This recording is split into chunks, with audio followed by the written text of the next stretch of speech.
¿Cómo estudiar la profecía bíblica? Ese es el tema que iniciamos hoy para un nuevo estudio para este próximo trimestre. Los próximos 3 meses estaremos estudiando justamente este tema, cómo estudiar la profecía bíblica. Pero dentro de ello, poder utilizar los recursos literarios que nos ayuden a poder comprender mejor. Pero sobre todo, ¿cuál debería ser nuestra disposición para entender, para poder comprender los aspectos espirituales de los anuncios bíblicos también? Eso y algunas otras interrogantes son las que hoy día buscaremos responder. Así que, bienvenidos.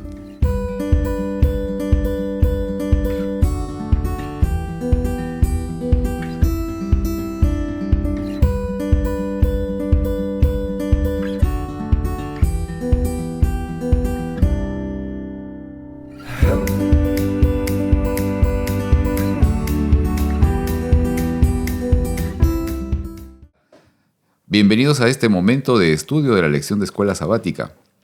Hola Margarita. Hola Pedro, ¿cómo estás? Bien, gracias a Dios que estamos con bien. Hola Heriberto. Hola Pedro, hola Margarita. Hola. ¿Todo bien? Todo bien. Perfecto, excelente. Y gracias también a nuestros amigos que nos acompañan en esta ocasión y claro, bienvenidos nuevamente a un nuevo estudio, a un nuevo tema de estudio para estos próximos 3 meses. Y obviamente, como estaba comentando hace un momento, el tema de estudio de este trimestre suena también muy interesante, muy desafiante también.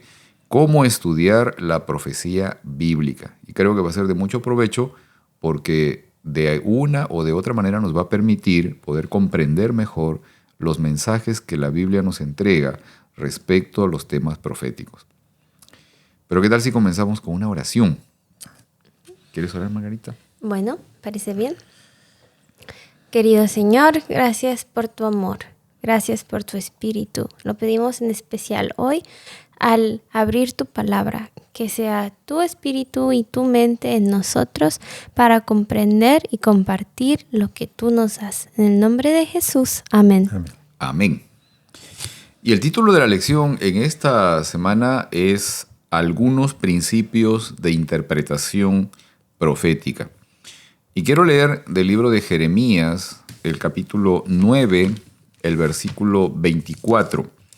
Y leo esto de la Nueva Biblia Viva. Dice, sientan orgullo solo de esto, de conocerme bien y comprender que yo soy el Señor, que exige vivir de manera justa y actuar siempre con rectitud, de saber que mi amor es firme y que así me gusta ser. Y como mencionaba hace un momento, hoy día estamos dando inicio a un nuevo estudio, a un nuevo tema de estudio para los próximos 3 meses.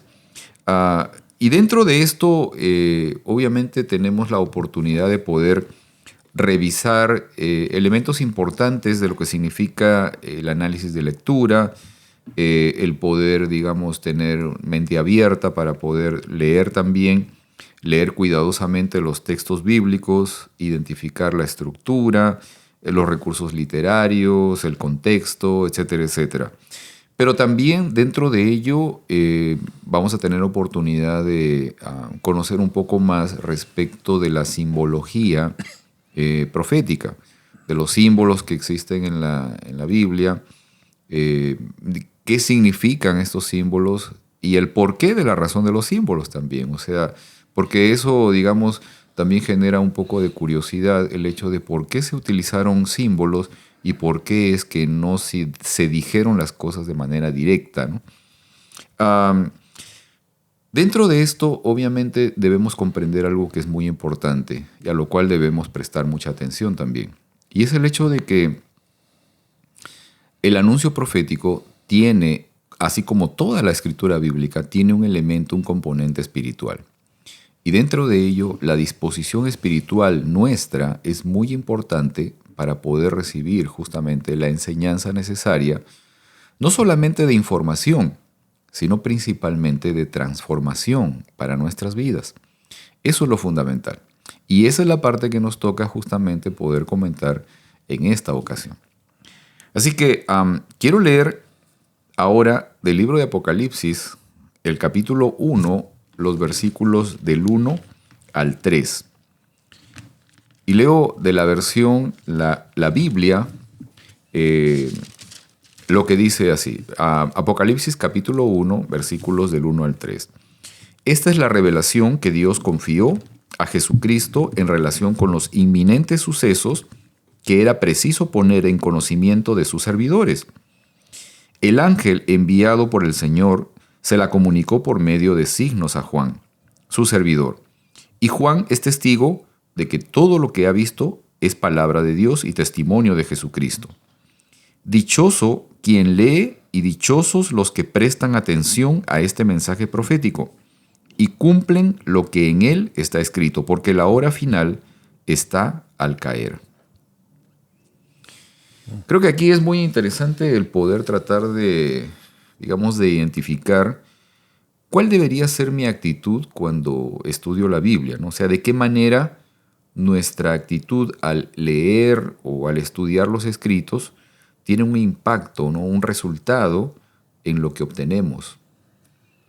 Y lo digo porque, o sea, hay personas que a veces leen o estudian la Biblia tratando de identificar errores de lógica, ¿no? O ciertas situaciones contradictorias, ¿no? En los escritos. O sea, ¿cuál debería ser nuestra actitud en el momento de estudiar, en el momento de leer los escritos?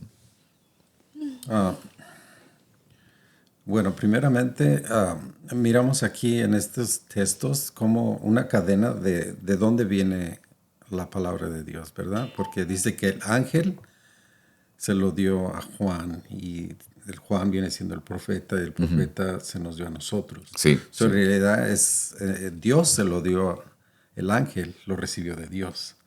Miramos que cuando nosotros entendemos que es la palabra de Dios, eso debería cambiar totalmente nuestra perspectiva de cómo miramos qué es lo que estamos leyendo. No es cualquier libro de historia o del mundo. Es algo que es inspirado por Dios mismo. Es la actitud que yo tengo al leer esto, es de que es Dios quien me está hablando. Yo creo que la actitud principal que debemos de tener es como cualquier conversación, cuando habla alguna persona de importancia, todos levantan las orejas y es like, oh, él está hablando. Okay. Hay que poner atención. Y es lo mismo en este caso, porque es Dios mismo quien está hablando. Okay. La lección habla de cómo hay gente que estudia la Biblia como un libro más de moral. Y me hizo pensar en, por ejemplo, Jordan Peterson. No sé si lo conocen, pero es un psicólogo muy conocido acá en Estados Unidos. Él daba clases y empezó a subir sus videos de las clases que daba. Y él es muy estudiado en todo esto que es la moral, lo que mueve a las personas, sus razones por qué se comportan de la manera que se comportan. Entonces ha estudiado a Nietzsche, a muchos escritores, y tenía sus teorías y sus ideas, y bueno, se dedicó a estudiar la Biblia de esa manera para entender por qué tanta gente era cristiana y creían en la Biblia y lo usaban como un libro de moral. Y a partir de su serie, hizo una serie, él se transformó y él encontró a Dios y se hizo cristiano en sí mismo. Pero hay diferentes formas que Dios nos habla. No estoy diciendo que está bien estudiar la Biblia de esa manera, pero sí de todos modos Dios es tan claro. Si uno realmente estudia la palabra de Dios con la mente abierta, va a encontrar a Dios. Pero hay gente que lo estudia así. Y últimamente ha habido un movimiento hacia el cristianismo, especialmente acá en Estados Unidos. Gente atea de mucho renombre se ha estado transformando. Pero es un poco más porque se alinea. Está difícil saber bien de qué viene, ¿no? O sea, uno no conoce el corazón de nadie.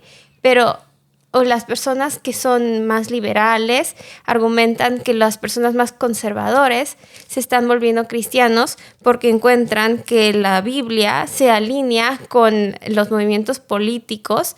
Entonces es como les gusta, por lo moral que trae, pero no tanto porque realmente es que conocen a Dios. Entonces, esa es una cosa de que hay que tener cuidado de cuando estudiamos la Biblia. Porque muchas veces podemos perdernos en quedarnos con lo que nos gusta y lo que nos conviene, pero no realmente buscando la cara de Dios. Claro, ahora es interesante lo que acabas de comentar respecto, me parece que Jordan Peterson es un psicoanalista, ¿verdad? Ya.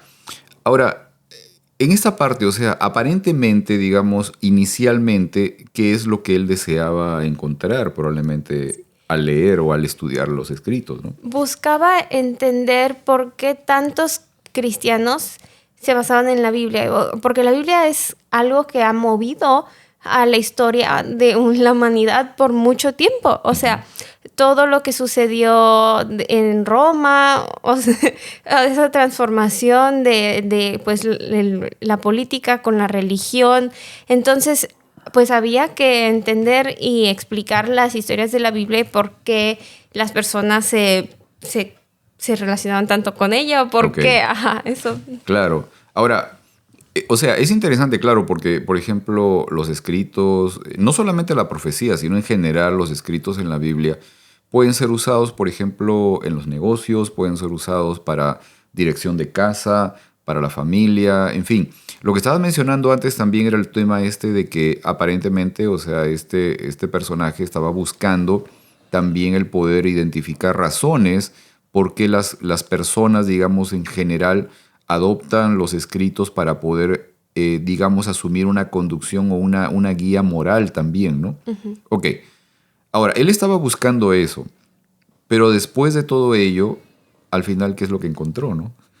Encontró a Dios. Ok, exacto. O sea, ese es el punto. Y realmente, y gracias Margarita por la ilustración, porque al final ese es el punto. O sea, en realidad, cuando yo reconozco lo que estabas diciendo también, Heriberto, o sea, cuando yo reconozco que el origen de estos escritos tienen un origen más allá de lo humano, o sea, tienen un origen divino y sí, o sea, fue escrito por personas, personas inspiradas y nos traen un mensaje específico.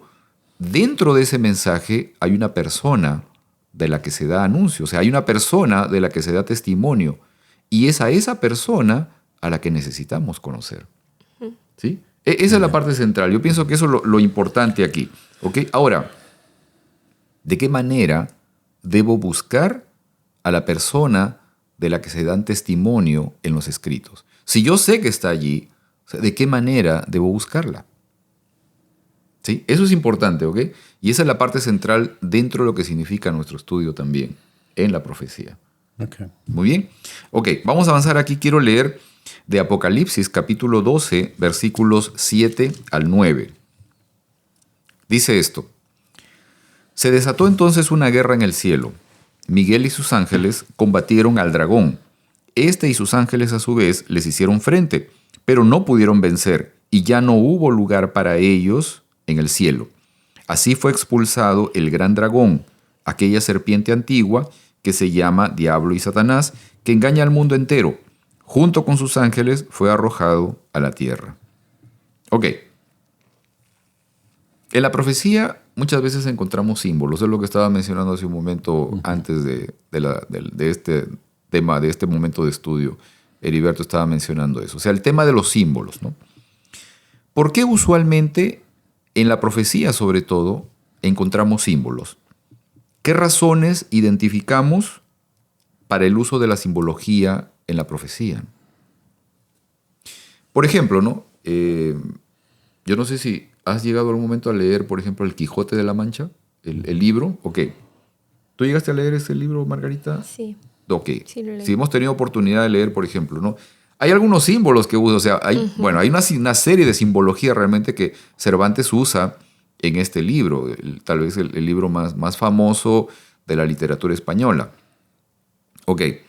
Pero en esta simbología él encierra mensajes. De Tormes. Sí, sí. Ok, en esta simbología él encierra una serie de mensajes. O sea, él da a conocer un elemento de protesta política, pero que lo hace a través de un personaje que ha perdido digamos, el sentido de la razón, ¿no? O sea, perdió la razón Se ha vuelto loco y se ha ido a tratar de luchar contra molinos de viento, etcétera, etcétera. O sea, pero está tratando de dar un mensaje a través de una simbología. El por qué en la Biblia encontramos símbolos. ¿Y qué significan algunos símbolos? Por ejemplo, aquí en lo que acabamos de leer hay algunos símbolos. Y brevemente podemos mencionarlos, o sea, y podemos describir de qué se está tratando, porque incluso en los mismos versículos identifican qué cosa son esos símbolos. Y eso es lo interesante, o sea, que la Biblia se interpreta a sí misma, ¿no? ¿Ok? Pero la pregunta, o sea, ¿por qué es de que aparecen símbolos en la profecía? ¿Qué razones entendemos nosotros para el uso de los símbolos? Bueno, primeramente, cuando se usan símbolos, se requiere algo de estudio, ¿verdad? Okay. O sea, yo puedo leer un libro y pasar por todo el libro, pero cuando me encuentro con algo que tengo que descifrar, me detengo a pensar. Okay. O sea, yo no puedo más pasarlo de alto y seguir, continuar. Ahí Dios es el maestro más excelente que existe. Ajá. Y Él sabe la mejor manera como el ser humano aprende, ¿verdad? Ahora, deja preguntarle a Margarita. Margarita, ¿tú te acuerdas el último rompecabezas que hiciste? Ay. Bueno, de hecho, sea de paso, Margarita es una experta en armar rompecabezas de... ¿Cuántos? No, pero ese no ¿Cuántas fue el piezas último fueron la que hice. última? No, fueron 1000. Casi todos los que hago son de 1000. 1000 Pero ese no fue el piezas, último. Porque hice uno después y lo hice como bien rapidito. Como Sí. Ese estuvo más fácil. Sí, pero ni se dieron cuenta porque el que saben todos que estuvo meses en la mesa. Bueno, pero... Meses. Y te faltó al final una pieza. Me faltó una pieza, Que se desapareció. extravió, alguien se la llevó. De meses de estar ahí, lo bueno es que solo faltaba una. Sí, pero esto es para ilustrar qué tanto trabaja esto en la mente de uno. Ella nunca se puede olvidar qué forma tenía el último rompecabezas que hizo. Y es de la misma manera como nosotros aprendemos. Cuando miramos una figura, nunca se me olvida. Claro. ¿Verdad? Claro. Y yo creo que esa es una de las formas de que Dios quiere que nosotros pongamos algún esfuerzo para tratar de nosotros aprender qué es lo que Él nos está tratando de decir. Ok, ¿verdad? Excelente. ¿Qué piensa Margarita? ¿Por qué la simbología? Ando buscando un versículo. Ok. Dentro de todo, o sea, definitivamente, o sea, la parte de la simbología encierra un mensaje más allá de lo evidente, ¿no? O sea, eso es la parte interesante. Y obviamente requiere del hecho de poder investigar, estudiar, analizar, o sea, de poder entrar en el tema de que, digamos, nuestras facultades mentales también se involucren en este estudio. O sea, eso es fundamental, ¿no? Creo que otras cosas que se suman también a estas razones para la simbología es que a través de la simbología encontramos mensajes más grandes todavía que los que a veces se pudieran dar de forma directa, de forma literal, ¿no? Directa. ¿Okay? Entonces, hay una serie de razones en realidad para todo esto, ¿no? Quizás como, por ejemplo, la lección lo menciona en el caso de Pedro, en lugar de señalar directamente a la ciudad de Roma, a la que estaba haciendo alusión en algún versículo, él señala a Babilonia, dice, ¿no? Ok, por un tema tal vez de encriptar un mensaje, ¿no? De poder, digamos, evitar de que su mensaje sea censurado por las autoridades y quizás reciban los que están haciendo uso de este mensaje algún castigo, etcétera. O sea, pero es fácilmente entendible, incluso a nuestro tiempo, ese mensaje que le estuvo dando. Ok. Hay una serie de razones, ¿no? A ver, Margarita. Encontré. Vamos, dale. Es Mateo 13, 10 al 13. Y le preguntaron los discípulos y le dijeron, ¿por qué les hablas en parábolas? Y dice, porque a vosotros os es dado saber los misterios del reino de los cielos, mas a ellos no les he dado. Porque a cualquiera que tiene se le dará y tendrá más, pero al que no tiene, aún lo que tiene será quitado. Porque eso les hablo por parábolas, porque viendo no ven y oyendo no oyen ni entienden. Entonces, pienso que Dios sabe que tanto nuestro corazón está listo para recibir algunas cosas. Entonces, las cosas de Apocalipsis son un nivel un poquito más arriba de lo básico. Entonces, no está hecho como para que cualquiera venga y lo lea. Hay libros que los niños no deben de leer de a cierta edad, pero después de otra edad ya deben de leerlos. Tipo de educación que los niños deben de recibir y después de cierta edad ya se les da otro tipo más fuerte. ¿Por qué? Porque pues es el nivel de desarrollo de cada quien. Entonces, es como ponerle un filtro PG-13 Apocalipsis, ponerlo en símbolos, para que las personas que realmente estén listas y quieran realmente comprender, puedan. Y los que realmente quieran buscar a Dios allí, lo encontrarán. Y los que no, pues no. Es como una manera de... Es como, me lo imagino, como un segurito de esos que solamente la familia, cabe la huella digital de la familia. Y si la familia tiene la huella digital, se abre. Pero si no eres parte de la familia, no se abre. Pero es algo bien fácil, pero solamente la familia sabría. Como el ritmo que le haces en la puerta y que todo el mundo sabe, o sea, código. Y los que saben, saben. Y los que no, pues no. Entonces es como algo más interno, ¿no? Eso es como yo lo veo. Muy bien. Y yo creo que también para añadir algo es que esa llave viene siendo Jesús. Ok. O sea que cuando nosotros conocemos a Jesús, nos da la llave para comprender más la Escritura. Ok. Creo que en esa parte, bueno, definitivamente también coincido, ¿no? Como una vez escuché a alguien decir esto, ¿no? De que Jesús le entrega, digamos, su palabra a todos, ¿no? Pero le revela solamente sus secretos a sus amigos, ¿no? ¿Ok? Y es eso, ¿no? O sea, en la medida de la relación que tú encuentras con la persona de la que se está dando testimonio en los escritos, es que vas a poder encontrar mayor profundidad y conocimiento, mayor revelación y sentido a lo que estás estudiando. Y creo que en esta parte, nosotros, sobre todo, quienes compartimos, digamos, una identidad denominacional, porque somos adventistas, en el tiempo hemos podido ir también reconociendo de que la revelación del conocimiento es algo progresivo y vamos entendiendo mejor las cosas todavía. O sea, en el presente, probablemente hoy, o sea, no es lo mismo, no tenemos la misma idea ahora de lo que tal vez teníamos respecto a algunos escritos hace un tiempo atrás. No. Y lo digo porque, obviamente, por ejemplo, yo nací, digamos, crecí dentro de la iglesia, entonces las afirmaciones que recibí desde cuando yo era niño, ahora, o sea, ha habido algunas variaciones en todo ello, ¿no? Y creo que de manera positiva, o sea, porque eso justamente nos lleva a reconocer mejor cuál es la obra que Dios quiere que exista en mí, ¿no?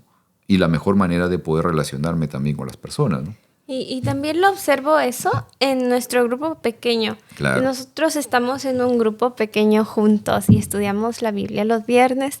Y es bonito que podemos construir de lo que ya hemos como que establecido. A veces hacemos referencia a de que, la última vez hablamos y todos, sí. Y podemos avanzar y avanzar en más profundidad en lo que estamos estudiando que en cualquier otro lugar, porque ya todos hemos estado estudiando juntos. Y como que sabemos que Pedro va a decir tal cosa y hacer referencia de tal, y ya sabemos de qué vamos a hablar porque ya lo hemos visto antes. Entonces es bonito como juntos vamos creciendo en ese entendimiento. Definitivo. También quería añadir que la Iglesia Adventista tiene un modo de interpretar la Biblia, o sea, histórico bíblico, histórico gramatical, que nosotros miramos la historia, pero a la misma vez miramos podemos decir que la respuesta en la misma Biblia, sin salirnos de la Biblia. O sea, para explicar los símbolos es lo mismo también. O sea, cuando nosotros queremos interpretarla con lo que nosotros conocemos del mundo o de lo que hemos aprendido, no vamos a poder hacerlo. O sea, mientras nosotros nos enfoquemos en la Biblia, Dios nos va a dar la llave para abrir y interpretar la Biblia, lo que nos quiere decir. Muy bien. Fíjese que tenía acá unos versículos para poder hacer un pequeño análisis, como de forma práctica tal vez. Lo podemos hacer, o sea, de forma muy, muy breve, muy rápida. Quiero leer del libro de Segunda de Timoteo, el capítulo 3, los versículos 15 al 17, y vamos a poder tratar de hacer un pequeño análisis de estos versículos, principalmente en dos elementos: la estructura del texto y también el contexto del texto. ¿Ok? Voy a leer acá Segunda de Timoteo, capítulo 3, versículos 15 al 17. Dice: Desde tu niñez conoces las sagradas escrituras, que pueden darte la sabiduría necesaria para la salvación mediante la fe en Cristo Jesús. Toda la escritura es inspirada por Dios y útil para enseñar, para reprender, para corregir y para instruir en la justicia, a fin de que el siervo de Dios esté enteramente capacitado para toda buena obra. Ahora, la estructura del texto. Primero, recordemos esto, ¿no? Quien escribe este texto es Pablo y se lo escribe a Timoteo, ¿ok? Podemos, por ejemplo, de inmediato, o sea, reconocer al escritor, sus características, su propósito, dónde estaba incluso. Tengo entendido que, por ejemplo, el libro ya segundo de Timoteo, la epístola segunda de Timoteo, fue uno de las últimas escritos que hizo Pablo antes de estar ya en la prisión en Roma y de ser ejecutado. ¿Ok? Y Timoteo era un joven líder de iglesia a quien Pablo quería mucho y le estaba siempre dando consejos para poderlo animar y fortalecer, para poderlo guiar también en lo que significaba el desafío de tener que liderar a la iglesia naciente o a la iglesia que estaba también en el lugar donde él se encontraba. ¿Ok? Ahora, ¿qué es lo que Pablo le señala primero a Timoteo? Por ejemplo, ¿no? En el tema de la estructura. Le empieza a recordar de que desde niño él había estado recibiendo la instrucción a través del escrito. O sea, hay un recordatorio personal, ¿no? ¿Qué más? ¿Qué más es lo que Pablo señala respecto o hace alusión respecto de los escritos? Que es algo que tú estabas comentando ahorita, Heriberto, ¿no? O sea, lo que nosotros incluso como, por ejemplo, como adventistas o como cristianos creemos respecto de la Biblia, ¿no? Y cómo es como que es su origen, ¿no? El origen de la Biblia, de dónde viene, ¿no? También cómo es capaz, las escrituras son capaces de hacernos sabios a nosotros. Exacto, la función que tiene la Biblia, ¿no? ¿Ok? La función que tienen los escritos, la naturaleza también, como mencionaba, o sea, el origen que viene de una inspiración divina. Y la razón, ¿no? O sea, ¿qué utilidad práctica tiene la Biblia también, ¿no? De podernos instruir, de podernos dar sabiduría por el consejo que recibimos de ella. ¿Ok?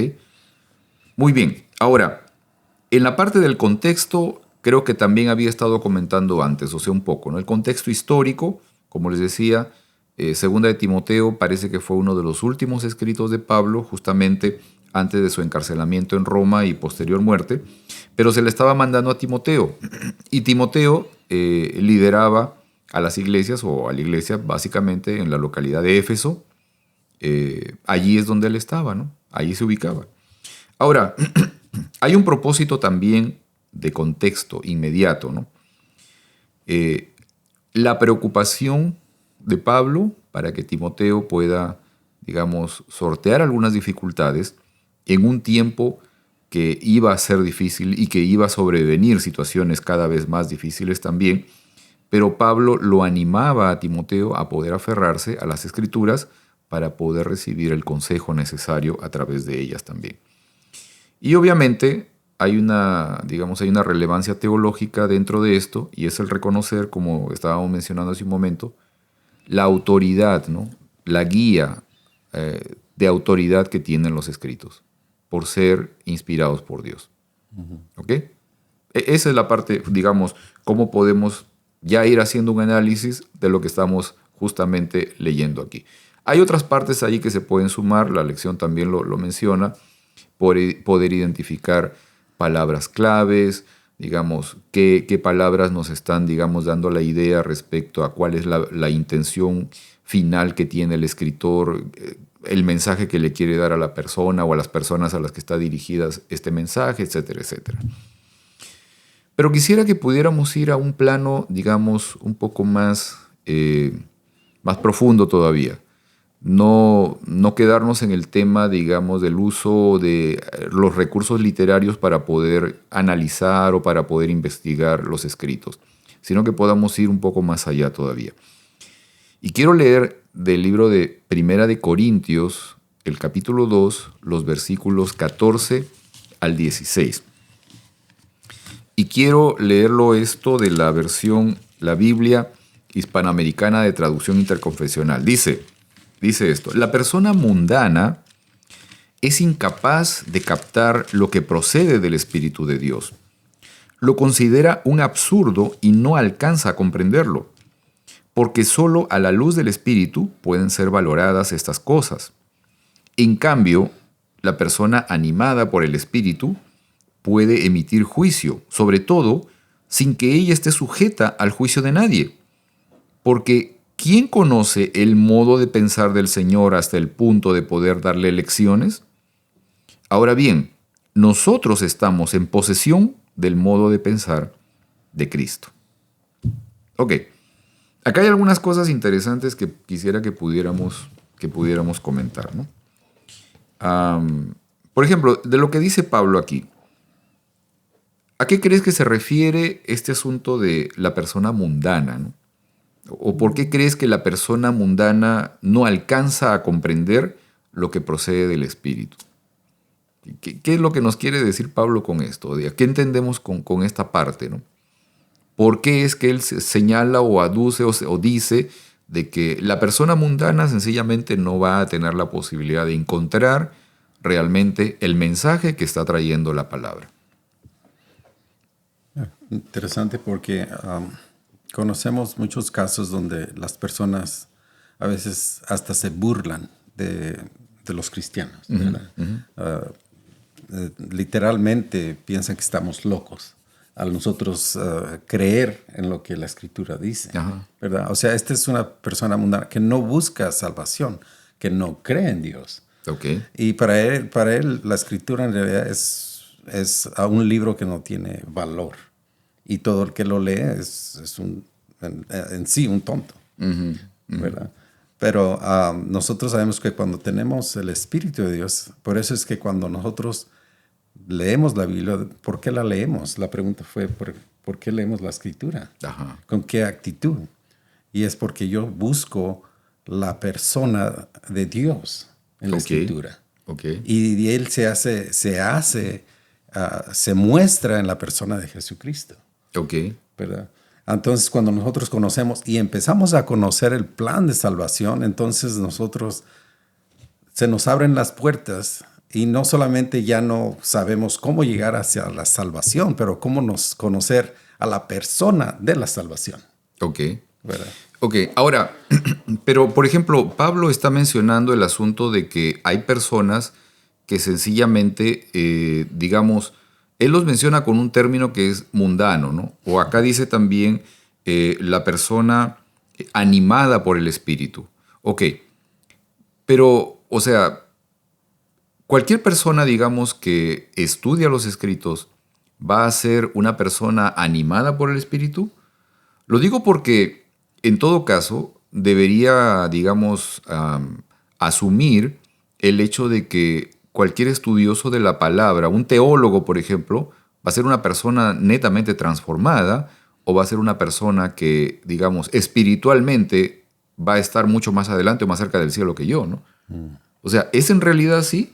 ¿Es esto lo que ocurre? O sea, a eso voy, ¿no? A esta parte también de poder reconocer de qué manera, de qué forma es de que al final el conocimiento realmente transforma mi vida o puede llegar a transformar. ¿Qué necesito yo para permitir de que el conocimiento, el estudio de los escritos lleguen al final a poder cambiarme o a poder permitirme entender mejor cuál es el mensaje que necesito tener? Así.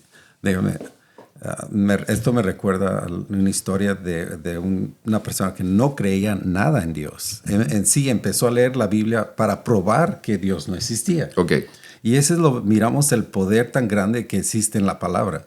Porque todos podemos empezar a leerla por cualquier razón. Pero el propósito y la fuerza y el poder de la palabra, llegamos a un punto en el que vamos a chocar. Okay. En el que vamos a tener que decidir y nos vamos a dar cuenta que lo que nosotros pensábamos que queríamos probar mal, no está allí. Al contrario, está el amor, el camino hacia la salvación. Y eso es lo que pasó con esta persona, porque podía haber dicho, oh no, me rindo, no puedo, y sigo en mi camino de negar todo. Ajá. Pero él decidió, no, en realidad es la palabra de Dios. Ok. ¿Verdad? Ok. ¿Qué dice Margarita? Estoy pensando en dos cosas personales. A ver. Entonces he tenido muy buenos amigos. Una vez una amiga me hizo una observación y es algo que en mi familia se usa mucho. Quizá a veces nos regañamos con versículos. Y ella me dijo, tú sabes muy bien la Biblia, conoces muchas cosas, pero lastimas mucho cuando la usas. Y me dolió mucho. Fue como un gran espejo que me puso enfrente. Y siempre agradezco mucho por ella y por lo que me dijo, porque me empecé a cuidar un poco más en cómo uso los versículos. Y pues es un hábito que pues sí es buena para redarguir, pero también no se debe de lastimar con ella.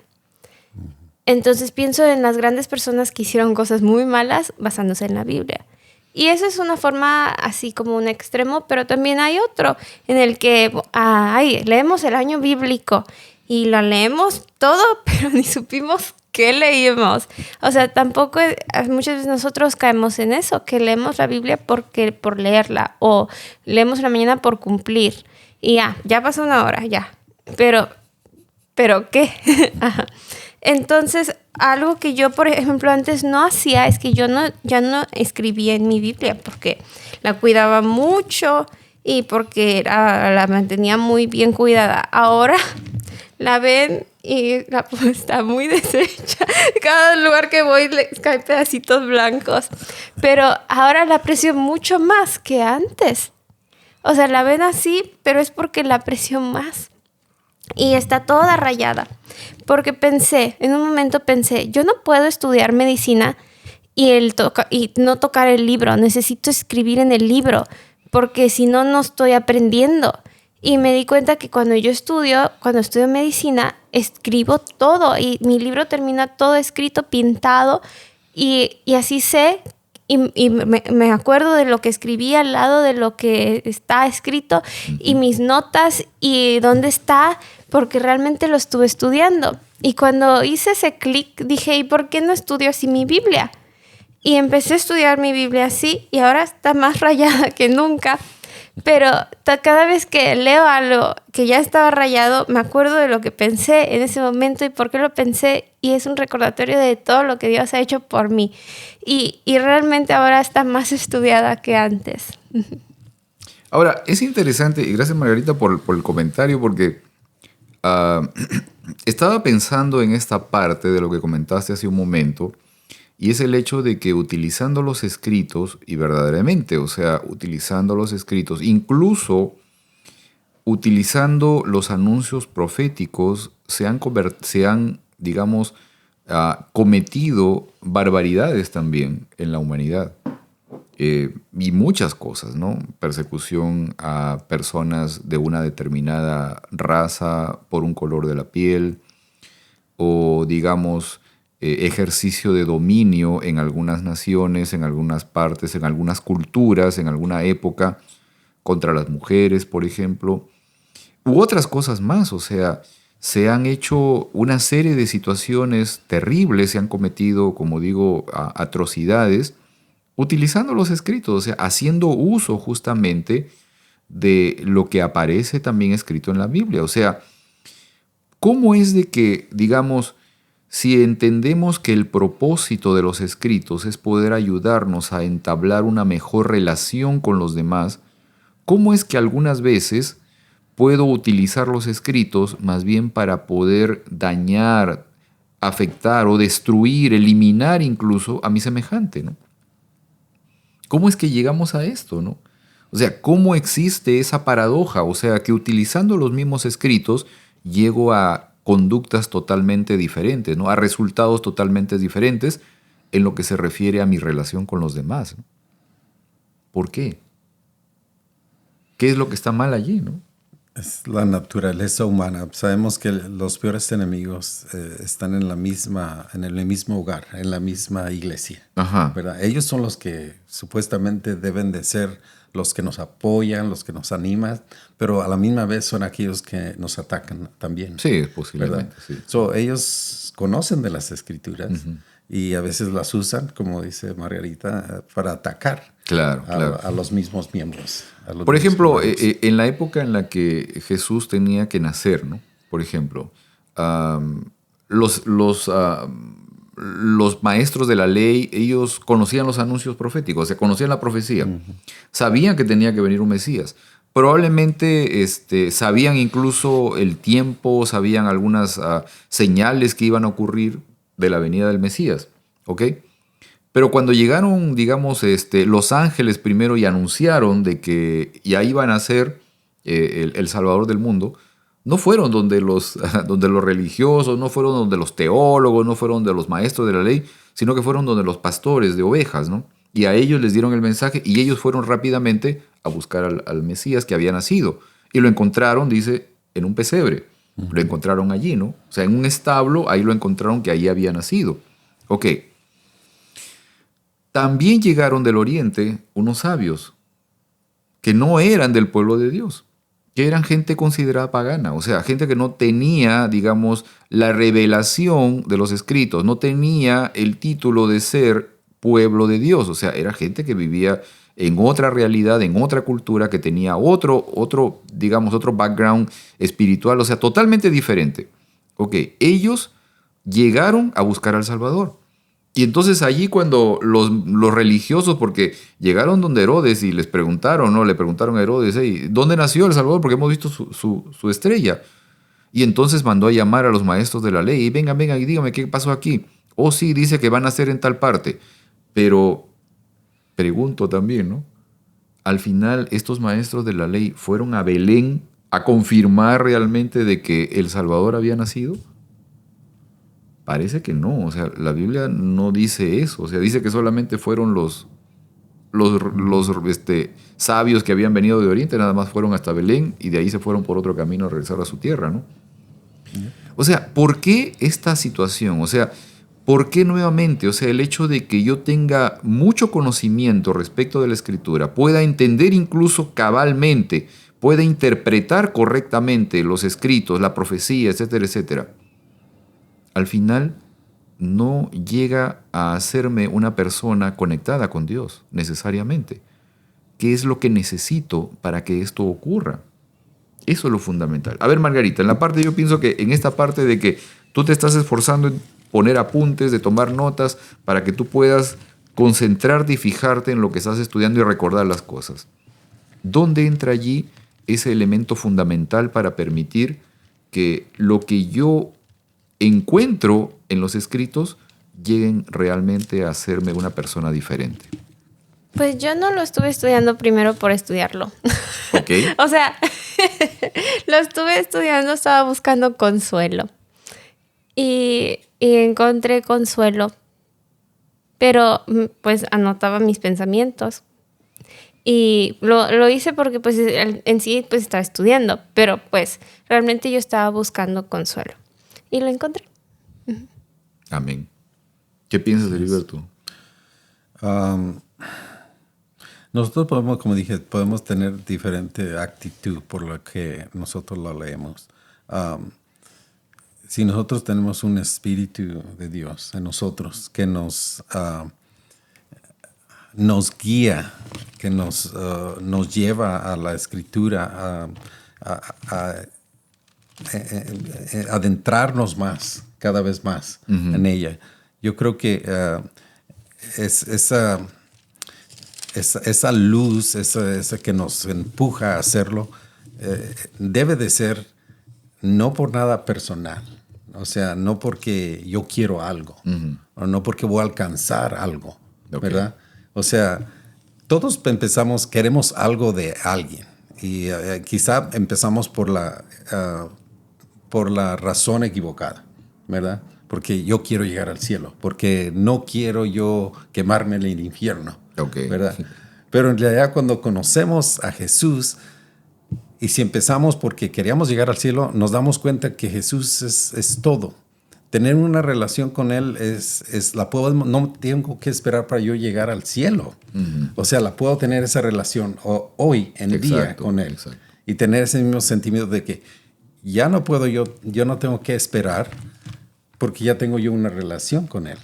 Y esa es la vida eterna realmente. Exacto. Esa es la vida eterna, o sea, conocer al Señor y conocer a Cristo, o sea, eso es lo que dijo el Señor, ¿no? Y esta es la vida eterna, que te conozcan a ti, el único Dios verdadero, y a Jesucristo a quien has enviado, ¿no?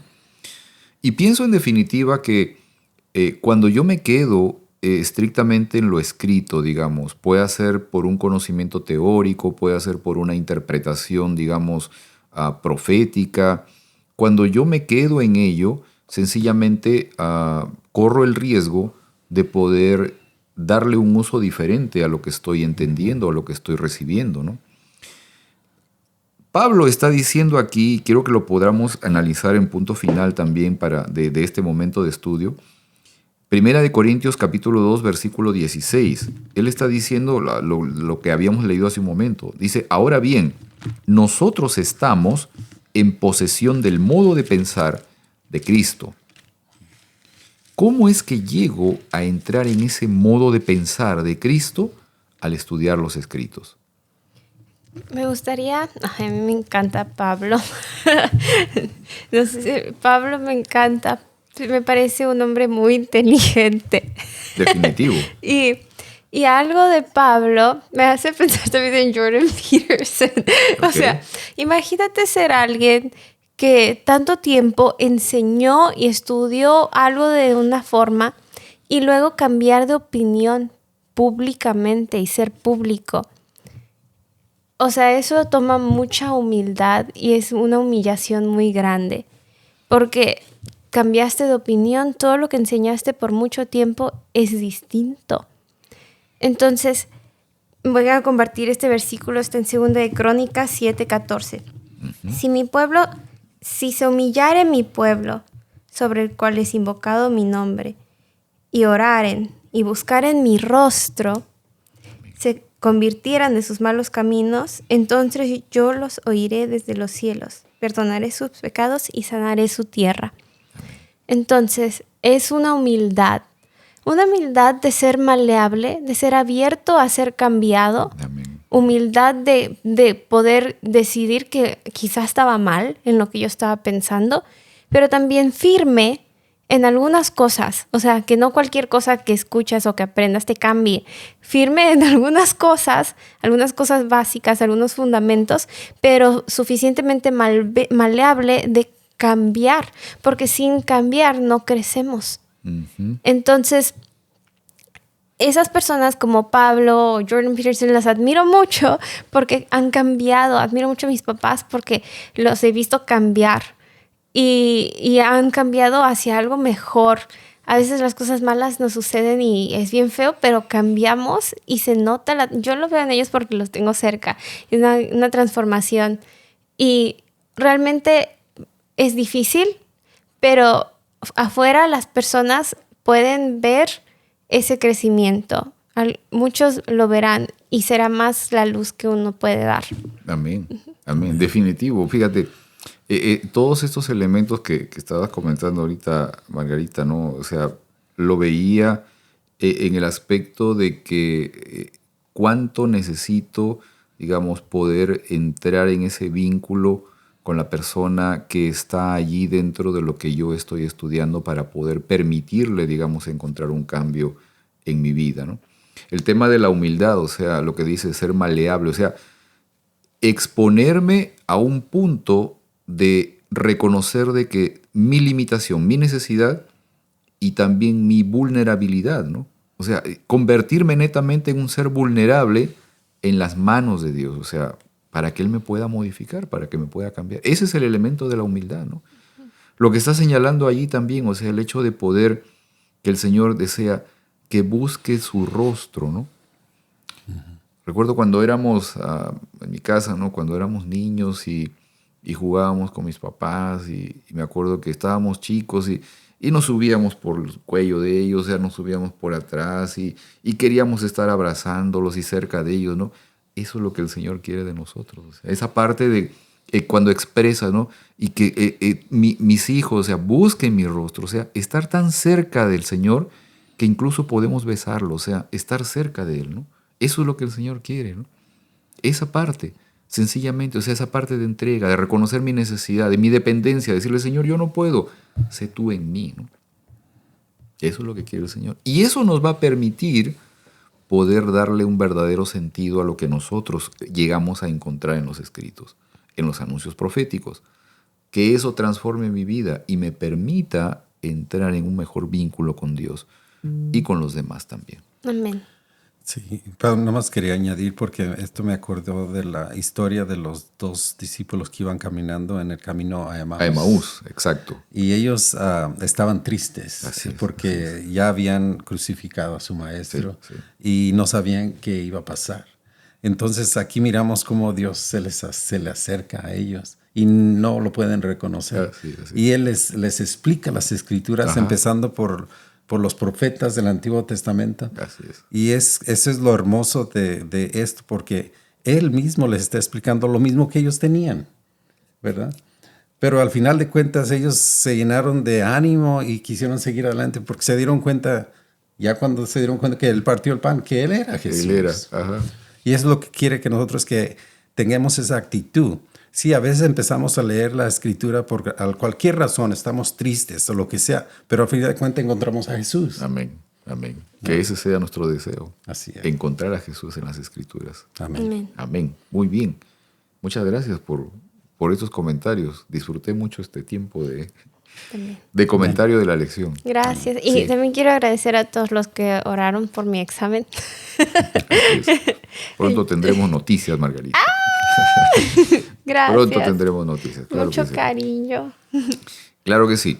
También saludos para nuestros amigos que están siempre allí también haciendo sus comentarios o mandándonos saludos a través de las redes sociales o en este caso de este canal de YouTube. Nos anima mucho. Claro que sí. Y nos gusta discutir, o sea, no discutir como enojados, como tener conversaciones en que hagan preguntas y hay que pensar en cómo vamos a contestar, ese tipo de discutir. Y dentro de eso, quiero agradecer también, hay un comentario, una pregunta que hizo el hermano Manuel González, preguntando un poco más que pudiéramos comentar un poco más respecto a lo que significa tomar el nombre de Dios en vano, ¿no? En algún momento lo comentamos también digamos, en algún video, en algún momento lo comentamos, y personalmente encuentro el sentido no solamente digamos, de que el hecho de tomar el nombre de Dios en vano tiene una manifestación estricta en el asunto de que en alguna conversación trivial o en un motivo de broma usar el nombre de Dios. Creo que es mucho más que eso todavía, ¿no? Creo que incluso llega hasta el punto donde uno mismo, asumiendo el título de cristiano o el rótulo de pertenecer a una determinada, digamos, organización cristiana, con su conducta, a través de mi conducta, no represento adecuadamente el nombre de Dios, o sea, quién es Dios, al ser al que represento realmente. Porque yo puedo tener un nombre legal en esta tierra porque mis padres me dieron un nombre y un apellido, pero el nombre mío en el universo es el de representar justamente a mi Creador. Y en esa medida, al yo manifestar públicamente de que soy hijo de Dios, pero negarlo a través de mi conducta, estoy utilizando de manera equivocada el nombre de Dios. Creo que va un poco más hacia eso, ¿no? Yo creo que otro ejemplo es cuando cantamos sin ganas. estamos cantando y declarando que Dios es amor o cuán majestuoso es Dios, y nuestra forma de decirlo no es como lo que estamos diciendo. Eso también creo que es tomar el nombre de Dios en vano. Amén, amén. Así es. Muy bien, muchas gracias. ¿Quieres orar, Heriberto? Sí, claro. Sí. Padre nuestro, gracias por estas lecciones donde nosotros aprendemos más de tu amor, y ayúdanos a escudriñar toda la Escritura para que podamos nosotros aprender más del amor que tú tienes por nosotros. Señor, bendice a los que nos escuchan, que sea una bendición y que ellos puedan acercarse también, tengan una relación personal contigo. Gracias, en el nombre de Jesús. Amén. Amén. Amén. Muy bien. Nos vemos entonces la próxima semana. Nos vemos. Gracias. Nos vemos la próxima semana, amigos. Hasta luego.